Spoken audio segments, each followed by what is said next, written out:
Salam dan bahagia Bapak Ibu Guru penggerak yang hebat. Saya Ellen Dwi Ratnasari, calon guru penggerak dari SMA Negeri 2 Mejayan, Kabupaten Madiun.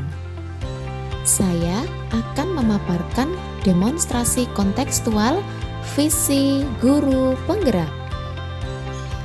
Visi guru penggerak saya berfokus pada pendekatan inquiry apresiatif. Pendekatan ini mengidentifikasi aspek positif yang sudah ada di sekolah. Lalu, saya mencari cara untuk mempertahankannya dan mengembangkan strategi untuk perubahan yang lebih baik.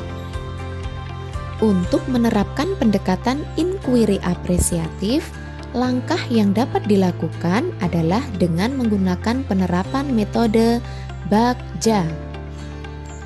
BAKJA adalah singkatan dari 5 langkah penting yang membimbing guru penggerak dalam merumuskan visi sebagai guru penggerak. Yang pertama, membuat pertanyaan utama. Ini berisi pertanyaan yang akan membantu kita menentukan arah penelusuran. Kemudian, kita ambil pelajaran dari pengalaman positif individu, kelompok, atau komunitas lain. Ini akan memandu kita dalam mencari inspirasi. Selanjutnya, kita gali mimpi dengan membuat narasi tentang keadaan ideal setelah perubahan terjadi. Lalu, kita jabarkan rencana dengan mengidentifikasi tindakan-tindakan yang perlu dilakukan. Terakhir, kita atur eksekusi untuk membantu transformasi rencana menjadi kenyataan. Dengan langkah-langkah ini, kita dapat mencapai tujuan perubahan dengan lebih efektif. Adapun visi guru penggerak yang telah saya buat adalah menciptakan peserta didik yang religius, kreatif, dan inovatif untuk mendukung profil pelajar Pancasila. Untuk merealisasikan visi tersebut, saya menginisiasi prakarsa perubahan, yaitu mewujudkan peserta didik yang religius, kreatif, dan inovatif yang saya sebut rekreasi. Berikut tahapan BAKJA untuk mewujudkan prakarsa perubahan yang telah saya buat. Dalam poin membuat pertanyaan utama, pertanyaan yang telah saya susun adalah: yang pertama, apa langkah-langkah yang harus diambil untuk menghasilkan peserta didik yang rekreasi? Yang kedua, mengapa perlu mewujudkan peserta didik yang rekreasi? Langkah-langkah yang akan saya ambil dalam tahap ini melibatkan: pertama, evaluasi awal kemampuan. Saya akan melakukan evaluasi awal untuk memahami tingkat kemampuan dan karakteristik peserta didik. Kedua, memberikan teladan positif. Saya akan memberikan contoh-contoh positif kepada peserta didik untuk memberi inspirasi kepada mereka. Ketiga, latihan berbicara di depan umum. Peserta didik akan diberi kesempatan untuk berbicara di depan teman, sehingga mereka dapat melatih kemampuan berkomunikasi dan kreatif. Yang keempat, menciptakan aktivitas pengembangan diri. Saya akan merancang kegiatan yang mendukung pengembangan potensi diri dan karakter peserta didik. Hal ini bertujuan untuk memberikan peluang bagi pertumbuhan mereka agar kreatif dan inovatif. Pada poin ambil pelajaran, fokusnya adalah belajar dari sekolah-sekolah yang telah sukses mewujudkan visi serupa. Saya akan menjelajahi pertanyaan-pertanyaan kunci, yaitu: yang pertama, sekolah mana yang telah mengadopsi visi ini dan berhasil menerapkannya? Siapa tokoh atau figur inspirasi yang bisa memberikan motivasi kepada murid-murid? Yang terakhir, apa saja kegiatan yang bisa dilakukan untuk mencapai visi yang sama? Dengan cara ini akan dapat mengambil inspirasi dan pelajaran berharga dari pengalaman positif yang telah ada. Dalam tahap ini melibatkan serangkaian tindakan penting yang saya ambil, yaitu yang pertama, penelusuran online profil sekolah. Saya akan mengakses profil sekolah secara daring untuk mengamati pencapaian visi dan misi yang mereka lakukan. Yang kedua, analisis literasi dan kebutuhan. Saya akan melakukan analisis literasi untuk mengidentifikasi kebutuhan yang diperlukan guna mewujudkan visi tersebut. Yang ketiga, identifikasi guru inspiratif. Saya akan mengidentifikasi para guru yang memiliki potensi menjadi panutan dan memberikan contoh positif. Keempat, pengembangan aktivitas ekstrakurikuler. Saya akan merancang kegiatan pengembangan diri dan ekstrakurikuler yang mendukung visi tersebut. Hal ini akan menciptakan lingkungan yang mendukung pertumbuhan dan perkembangan peserta didik sesuai dengan visi yang diinginkan. Dalam bagian ketiga Kanvas Bagja akan menjelajahi potensi perubahan yang dapat dicapai oleh peserta didik setelah visi rekreasi dijalankan. Pada poin gali mimpi, pertanyaan yang saya susun adalah: A. Apa transformasi yang terjadi dalam peserta didik setelah visi diwujudkan? B. Bagaimana hasil pembelajaran mereka setelah visi diimplementasikan? C. Adakah guru lain yang memiliki potensi menjadi contoh positif selain dari tokoh panutan sebelumnya? Yang terakhir, apa yang diperlukan untuk mendukung keberhasilan pemenuhan visi ini? Dengan pertimbangan hal-hal ini, kita dapat memahami dampak nyata yang terjadi ketika visi rekreasi menjadi kenyataan dalam pendidikan. Langkah-langkah yang akan saya lakukan dalam tahap ini adalah: yang pertama, pembelajaran yang disesuaikan. Saya akan memfasilitasi pembelajaran yang mengakomodasi bakat, minat, dan potensi individu peserta didik sesuai dengan visi rekreasi. Tujuannya adalah mengembangkan potensi mereka secara optimal. Kedua, komunikasi dengan rekan guru. Saya akan berkomunikasi secara terbuka dengan rekan guru untuk mendapat umpan balik tentang hasil pembelajaran. Ini membantu dalam peningkatan kontinu. Selanjutnya, kolaborasi guru.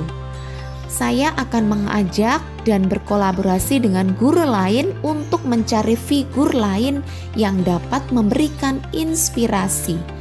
Ini memperluas lingkaran panutan positif. Yang terakhir, pembuatan media pembelajaran. Saya akan menciptakan atau mengembangkan media pembelajaran yang mendukung visi rekreasi. Media ini akan menjadi alat yang sesuai untuk mencapai tujuan pendidikan yang telah ditetapkan. Pada bagian keempat Kanvas Bagja, saya akan merinci rencana tindakan yang sangat konkret untuk mencapai visi rekreasi. Poin jabarkan rencana. Pertanyaan yang saya susun adalah: yang pertama, apa langkah-langkah konkret yang diperlukan untuk mewujudkan peserta didik yang rekreasi? Yang kedua, berapa lama waktu yang menjadi target untuk mencapai visi ini? Yang ketiga, bagaimana saya dapat memberikan semangat kepada peserta didik dan anggota sekolah dalam mencapai visi rekreasi? Yang terakhir, apa terobosan yang dapat saya lakukan untuk mewujudkan peserta didik yang rekreasi secara lebih efektif? Dengan merinci langkah-langkah ini, saya dapat menciptakan rencana tindakan yang terperinci dan efektif untuk mencapai visi pendidikan saya. Langkah-langkah yang akan saya ambil dalam tahap ini mencakup: yang pertama, komunikasi dengan pihak sekolah. Saya akan berdiskusi dengan kepala sekolah, guru, dan peserta didik untuk membahas rencana yang mendukung visi rekreasi. Kedua, penetapan target waktu. Saya akan menetapkan target waktu yang jelas untuk mencapai visi ini, seperti dalam rentang 5-10 tahun ke depan. Yang ketiga, sosialisasi visi. Saya akan mensosialisasikan visi ini kepada peserta didik, guru, orang tua, dan komite sekolah untuk memastikan pemahaman dan dukungan yang luas. Yang terakhir adalah program ekstrakurikuler atau P5. Saya akan mengembangkan program ekstrakurikuler atau kegiatan P5 yang mendukung pengembangan potensi peserta didik menuju rekreasi. Ini akan memberikan platform untuk pertumbuhan dan perkembangan mereka. Dalam bagian kelima Kanvas Bagja, saya akan menentukan aktor-aktor yang terlibat dalam mewujudkan visi ini, menetapkan waktu mulainya pelaksanaan, dan merancang metode pengukuran keberhasilannya. Pada poin eksekusi, pertanyaan yang saya buat adalah: siapa yang akan terlibat dalam merealisasikan visi ini? Kapan pelaksanaan visi ini akan dimulai? Dan bagaimana kita akan mengukur keberhasilannya dengan indikator yang jelas? Dengan merinci hal-hal ini, saya dapat mengatur langkah-langkah praktis untuk mewujudkan visi pendidikan rekreasi dengan lebih efisien dan efektif. Tahap ini melibatkan serangkaian tindakan konkret, antara lain kolaborasi secara luas. Saya akan berkolaborasi dengan semua pihak, termasuk kepala sekolah, guru, wali murid, warga sekolah, dan masyarakat untuk memastikan dukungan yang komprehensif. Kedua, pembuatan surat keputusan tim. Saya akan memprakarsai agar sekolah membuktikan surat keputusan yang menetapkan tim yang bertanggung jawab atas pelaksanaan visi. Ketiga, penyusunan jadwal kegiatan. Saya akan menyusun jadwal pelaksanaan aktivitas sesuai dengan rencana. Keempat, komunitas belajar. Saya akan menyelenggarakan kegiatan komunitas belajar untuk mendukung proses pembelajaran. Selanjutnya, jurnal perkembangan peserta didik. Saya akan mencatat perkembangan peserta didik dalam jurnal untuk pemantauan yang lebih baik. Yang terakhir adalah pengukuran dampak. Saya akan mengukur dampak visi ini dengan melihat hasil melalui rapot pendidikan dan rapot sekolah. Hal ini akan membantu kita mengevaluasi keberhasilan visi rekreasi secara objektif. Inilah rencana tindakan perubahan yang saya susun berdasarkan tahapan Bagja, dengan tekad dan semangat untuk menghadirkan perubahan positif dalam dunia pendidikan.